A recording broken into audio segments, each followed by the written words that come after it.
গত পরশু ট্রেনে আমার পাশের 24 বছরের মেয়েটা রুমাল দিয়ে আড়াল করার চেষ্টা করছিল নিজের চোখের জলটা। বেশ কিছুক্ষণ ধরেই ফোনে বাকবিতণ্ডা হচ্ছিল, শুনতেও পাচ্ছিলাম।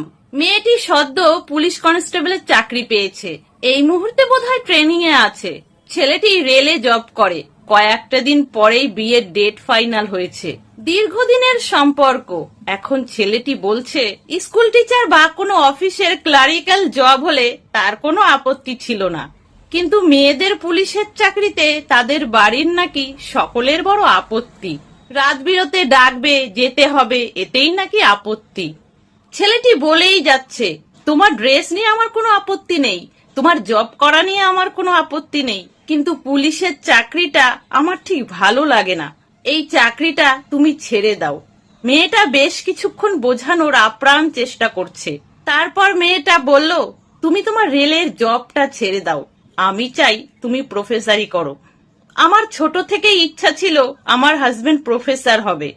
ছেলেটা ফোনের অন্য প্রান্ত থেকে এতটাই জোরে কথা বলছে যে আমি পরিষ্কার শুনতে পাচ্ছিলাম। ছেলেটা বলল, ইয়ার কি নাকি, আমায় জবটা পেতে কত পরিশ্রম করতে হয়েছে সে তো তুমি জানো। মেয়েটি খুব ঠান্ডা গলায় বলল, আমার বাবার মুদির দোকান, আমার বাবা মিনিস্টার নয়, তাই চাকরিটা পেতে আমাকেও অনেক পরিশ্রম করতে হয়েছে। মাঠ পাস করার জন্য শীতের ভোরে রোজ 6 কিলোমিটার ছুটেছি, রিটেন পাস করার জন্য রাতের পর রাত জেগে আমাকে পড়তে হয়েছে, তাই আমি জবটা ছাড়তে পারবো না গো।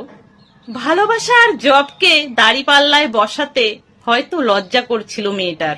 ছেলেটা বলল, তাহলে আমার পক্ষেও বিয়েটা করা সম্ভব নয়।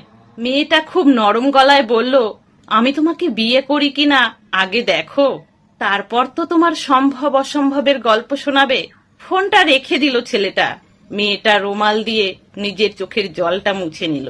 আমার দিকে 2 মিনিট তাকিয়ে বলল, আপনি অর্পিতা সরকার না? দিদি, আমি আপনার ফ্যান। ততক্ষণে আমার মনটা ভারাক্রান্ত হয়ে গেছে। ঘাড় নেড়ে হ্যাঁ বলতেই মেয়েটা বলল, দিদি আমি কি ঠিক করলাম? আমি বললাম, একদম ঠিক করেছো। একতরফা ছাড়ার নাম স্যাক্রিফাইস, অ্যাডজাস্টমেন্ট নয়। একতরফা স্যাক্রিফাইসে ভালোবাসা টেকে না। মেয়েটা একটু করুণ গলায় বলল, আমার বাবা খুব খুশি আমার চাকরিটা নিয়ে, এটা ছেড়ে দিলে বাবাকে খুব কষ্ট দেওয়া হবে দিদি। আবার ওকেও খুব ভালোবাসি আমি, ওকে ছাড়া নিজের জীবনটা আমি ভাবতেই পারি না। আমাদের কথা শেষ হবার আগেই ছেলেটি আবার ফোন করলো, নরম গলায় বলল, সরি, বেশ চাকরি ছাড়তে হবে না, কিন্তু প্লিজ আমাকে ছেড়ে দিও না। আমি বাড়ির সবাইকে মানিয়ে নেব, কিন্তু আমরা একসঙ্গে পথ চলবো। মেয়েটি নিরুদ্বিগ্ন গলায় বলল, ভেবে দেখো, পরে সমস্যা হবে না তো তোমার বা তোমার ফ্যামিলির? ছেলেটি বলল, তোমায় ছেড়ে থাকতে কষ্ট হবে যে। মেয়েটি রুমাল দিয়ে আড়াল করলো নিজের চোখের জলটুকু। ঠোঁটের কোণে যুদ্ধ জয়ের হাসি। আমার দিকে তাকিয়ে বলল, দিদি এই ঘটনাটা আপনি লিখবেন আপনার পেজে, আমার নাম ছাড়া। আমি কথা দিয়েছিলাম লিখব।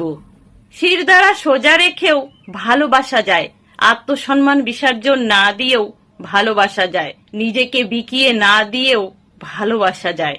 আমি বললাম, যদিও ফিরে না আসতো তাহলে কি করতে? মেয়েটি শান্ত গলায় বলল, মেনে নিতাম, কষ্ট হতো, তবুও নিজেকে নিজের চোখে হারাতে দিতাম না দিদি। কথাটা এত ভালো লাগলো যে মন থেকে শ্রদ্ধা করলাম মেয়েটিকে। বেঁচে থাকুক ওদের সম্পর্ক, বেঁচে থাকুক মেয়েটার স্বাধীনতা। সমস্ত পরিস্থিতিতে দুজন দুজনের পাশে থাকার নামই তো ভালোবাসা। তাহলে বন্ধুরা, গল্পটা আপনাদের কেমন লাগলো অবশ্যই জানাবেন। সকলে ভালো থাকবেন, সুস্থ থাকবেন।